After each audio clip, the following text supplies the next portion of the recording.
And so I did a casting call on the Facebook page, and then I got a few responses, and I met this guy named Joel Hartlob. Yeah.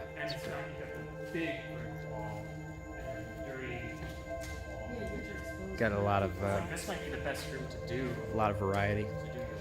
And it's big enough. I mean, it's fine size-wise. I'm so fucking glad that I met this guy, because he's like the MacGyver of engineering projects out of thin air. Beth was excited to help us, offered her space graciously, and so we got to work. And I had Rob drop some concepts. I drew up some concepts. And then Joel used his engineering background to craft it. And he used AutoCAD, a computer program, to generate images, and then he would use his CNC machine to cut those into foam and into believable objects. And then I met Steffo.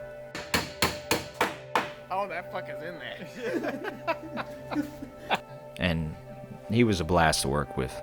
He's a fireman in real life, and then on the side he does film projects. And I'm so happy I met these two. These two guys really were the passion and the purpose behind the project, all the way from its inception to building the props and getting the set ready.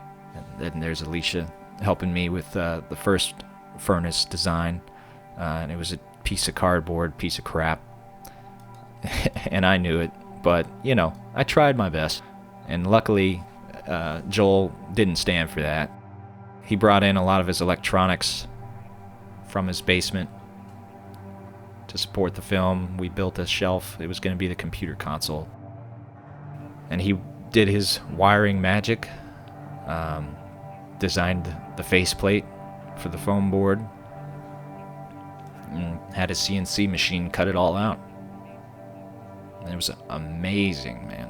He just hooked it up and used an old TV for the planter, because I wanted a planter in there. We had a joke that it looked like wheat.